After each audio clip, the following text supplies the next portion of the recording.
LPG எரிவாயு ஒரு தட்டுப்பாடு இருப்பதாக ஒரு நிலை உருவாகி இருக்கிறது.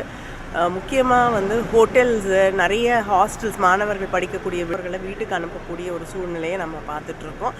ஆனால் வீடுகளுக்கு எந்த தட்டுப்பாடும் இல்லை என்று அமைச்சர் தெரிவித்தாலும் வீடுகளில் வந்து பல பேர் வந்து ஆன்லைனில் புக் பண்ணணும் அப்படின்னு முயற்சி செய்யும் பொழுது கிடைக்க மாட்டேங்குது அப்படிங்கிற ஒரு கம்ப்ளைண்ட்டும் இருக்குது. அதனால் இந்த குழப்பங்கள், இந்த பிரச்சனைகளை எல்லாம் விரைவிலே ஒன்றிய அரசாங்கம் அதற்கு ஒரு தீர்வு காண வேணும்.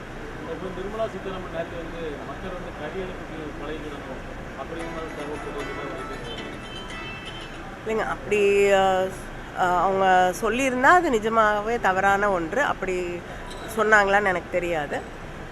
ஆனால் இருக்கக்கூடிய ஒரு இது போர் இருக்கக்கூடிய ஒரு சூழல், அப்பொழுது மக்களை பாதுகாக்க வேண்டிய கடமை ஒன்றிய அரசாங்கத்திற்கு இருக்கிறது. அவர்களுடைய அன்றாட தேவைகளை அவர்களுக்கு தந்து அவர்களை பாதுகாக்க வேண்டிய கடமை ஒன்றிய அரசாங்கத்திற்கு இருக்கிறது.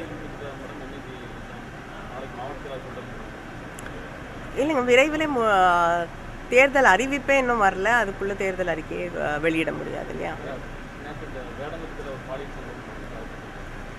இல்லைங்க, போஸ்ட்மார்ட்டம் நடந்து இன்னும் முழுமையாக ரிப்போர்ட் வரல. அதனால் அது எப்படிப்பட்ட சம்பவம் அப்படின்னு நம்ம சொல்ல முடியாது. ஆனால் நிச்சயமாக வந்து ஒரு இளம் பெண்ணுடைய உயிரிழக்க ஒரு கொடுமையான சம்பவம் நடந்திருக்கு. முதலமைச்சர் அவர்கள் விரைந்து குற்றவாளிகளை கண்டுபிடிக்க வேண்டும் என்று உத்தரவிட்டிருக்கிறார்கள்.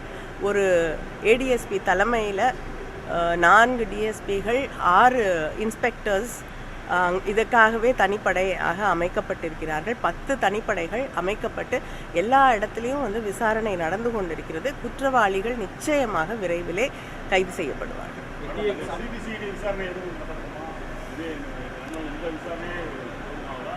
இல்லைங்க, 10 தனிப்படைகள் அமைக்கப்பட்டு விசாரணை நடைபெற்று கொண்டிருக்கிறது. யார் குற்றவாளிகள்னு முதல்ல நம்ம கண்டுபிடிக்கணும்.